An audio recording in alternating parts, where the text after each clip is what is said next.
Assalamualaikum warahmatullahi wabarakatuh. Perkenalkan, nama saya Sela Juniastia Marsha Saputri dari kelompok penelitian yang beranggotakan 3 orang, di mana anggotanya adalah saya sendiri, lalu ada Zwesti Kwatra dan juga Imam Akbar. Nah, pada kesempatan kali ini, saya akan mempresentasikan rancangan penelitian kami yang berjudul Klasifikasi Eskalasi Konflik dan Resiko Destabilisasi di Indonesia dengan machine learning untuk mendukung perdamaian. Nah, dalam pemaparan kali ini saya akan menjelaskan terkait latar belakang yang sudah kami buat serta studi literatur yang relevan yang kami gunakan dalam pembuatan jurnal ini.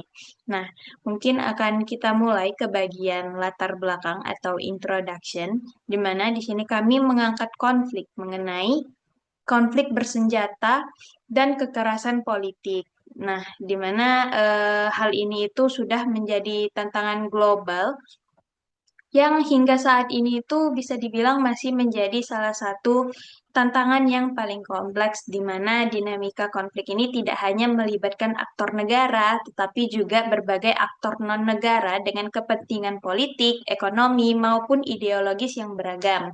Seperti pada penelitian Davis dan juga rekan-rekannya, menunjukkan bahwa pada tahun 2022 merupakan salah satu tahun yang paling mematikan sejak peristiwa genosida di Rwanda pada tahun 1994 dengan lebih dari 200.000 kematian akibat konflik negara.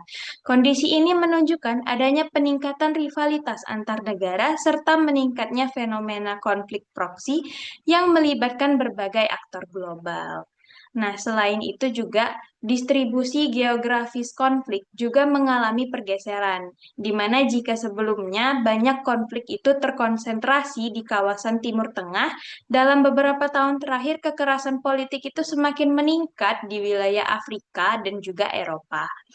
Meskipun demikian, kawasan Asia Pasifik itu pun tetap menjadi wilayah yang rentan terhadap potensi eskalasi konflik. Hal ini dipengaruhi oleh berbagai faktor seperti ketegangan etnis, persaingan sumber daya alam, ketimpangan ekonomi, hingga dampak perubahan iklim yang dapat memperburuk kondisi sosial dan juga politik dari suatu wilayah. Ketersediaan data terbuka itu juga salah satu perkembangan yang sangat penting, di mana salah satu sumber data yang paling banyak digunakan oleh peneliti itu adalah dataset dari ACLED yang mendokumentasikan berbagai kejadian konflik secara sistematis, di mana di sini kami menggunakan data ACLED yang menunjukkan bahwa selama periode 2015 hingga 2026 itu telah terjadi sekitar 3.873 kejadian konflik dengan total 2.132 korban jiwa di Indonesia dengan fluktuasi yang signifikan termasuk lonjakan ekstrim pada Oktober 2022 yang mencatat 137 kematian berdasarkan data dari ACLED. Nah, ketersediaan data ini itu memberikan peluang yang baik bagi para peneliti untuk menganalisis pola konflik secara lebih mendalam menggunakan pendekatan kuantitatif dan komputasional. Nah, dilanjut ke masalah yang kami hadapi, di mana di sini sudah kami jelaskan, meskipun data konflik ini semakin banyak yang tersedia, terutama dari ACLED tadi, itu pemahaman mengenai pola eskalasi konflik itu masih menghadapi berbagai keterbatasan. Nah, salah satu penyebabnya itu adalah karena pendekatan analisis konflik itu masih cenderung bersifat statis dan kurang mampu menangkap dinamika yang temporal dan juga kompleks. Nah, sebagian besar penelitian konflik itu selama ini masih menggunakan kategori yang kaku seperti konflik antar negara dan konflik domestik. Padahal dalam praktiknya, konflik ini dapat mengalami transformasi dalam berbagai aspek, terutama aktor yang terlibat, lalu metode kekerasan yang digunakan, serta dampak sosial dan politik yang dihasilkan. Selain itu juga banyak model prediksi konflik yang menghasilkan prediksi konservatif yang cenderung mendekati nilai rata-rata. Akibatnya, model tersebut seringkali tidak mampu mengantisipasi lonjakan jumlah korban atau kejadian konflik secara tiba-tiba. Padahal informasi tersebut sangat penting bagi pengambil kebijakan dalam mitigasi konflik. Nah, di Indonesia sendiri itu data konflik menunjukkan adanya variabilitas yang cukup tinggi dari waktu ke waktu. Namun hingga saat ini penelitian yang secara khusus untuk menganalisis pola eskalasi konflik di Indonesia menggunakan pendekatan data time series ini masih relatif sangat terbatas. Dalam satu dekade terakhir, itu penelitian mengenai konflik bersenjata ini mulai memanfaatkan pendekatan machine learning untuk menganalisis dan juga memprediksi dinamika konflik, di mana algoritma machine learning, terutama seperti random forest dan juga XGBoost, itu terbukti mampu menangkap hubungan kompleks dan nonlinear antara berbagai faktor yang mempengaruhi konflik, seperti faktor ekonomi, politik, sosial, maupun lingkungan. Salah satu penelitian yang relevan itu dilakukan oleh Ge yang menggabungkan data iklim variabel sosial politik untuk memodelkan resiko konflik menggunakan random forest, di mana hasil penelitian tersebut menunjukkan bahwa anomali suhu dan juga curah hujan ini dapat meningkatkan resiko konflik ketika berinteraksi dengan kondisi sosial dan politik tertentu. Lalu selain itu juga perkembangan terbaru dalam machine learning juga menekankan pentingnya interpretabilitas model, yaitu kemampuan untuk memahami bagaimana suatu model itu dapat menghasilkan prediksi tertentu. Teknik seperti SHAP atau Shapely Additive Explanations itu banyak digunakan untuk mengidentifikasi kontribusi masing-masing variabel terhadap hasil prediksi. Nah, meskipun penelitian mengenai konflik berbasis machine learning ini berkembang cukup pesat, masih dapat beberapa kesenjangan penelitian yang menjadi dasar dilakukannya penelitian ini. Di mana yang pertama, sebagian besar penelitian konflik itu berbasis machine learning masih berfokus pada kawasan Afrika dan juga Timur Tengah, sementara kawasan Asia Pasifik khususnya di kawasan Indonesia itu masih relatif jarang menjadi objek kajian kuantitatif dengan pendekatan yang serupa. Lalu yang kedua juga banyak penelitian yang lebih menekankan pada prediksi munculnya konflik atau konflik onset forecasting, sementara analisis mengenai pola eskalasi konflik dan klasifikasi tipe konflik masih belum banyak dikaji. Lalu yang ketiga itu ada pemanfaatan data time series bulanan dari dataset SCLED untuk menganalisis dinamika konflik di Indonesia itu masih sangat terbatas meskipun data tersebut tersedia dalam rentang waktu yang cukup panjang.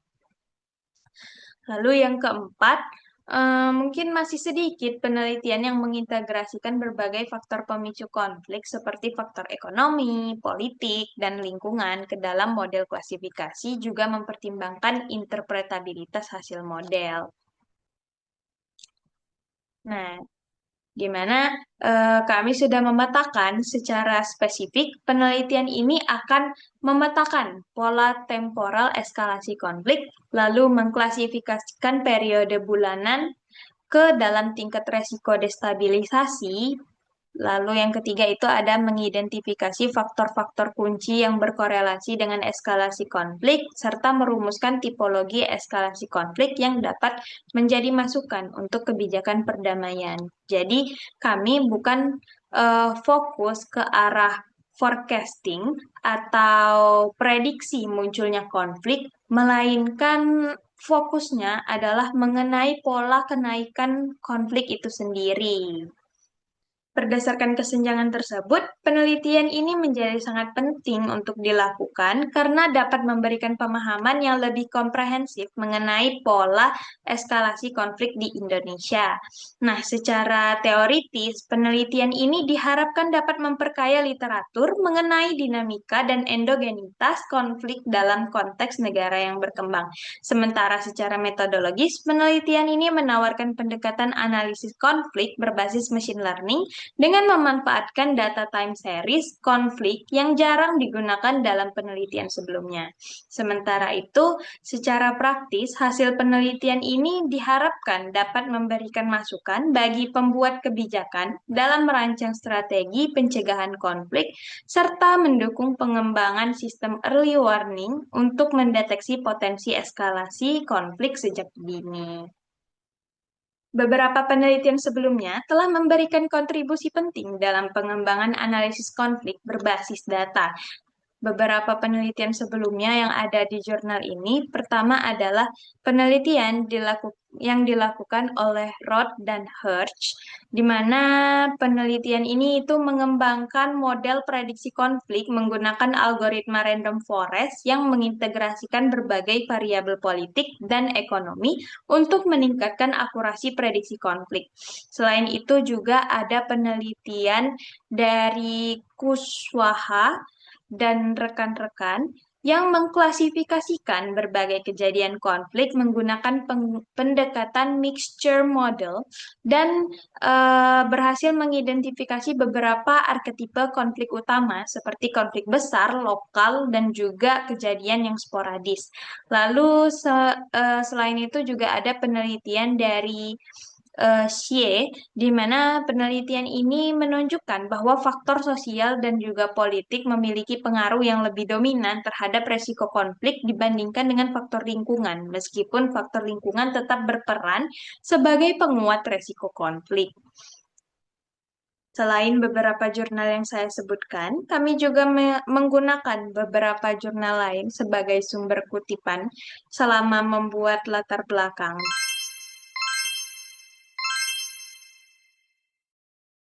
Temuan dari berbagai penelitian tersebut itu bisa menunjukkan bahwa pendekatan berbasis machine learning ini memiliki potensi yang besar untuk mengungkap pola konflik yang kompleks, serta membantu untuk memahami faktor-faktor yang mempengaruhi eskalasi konflik.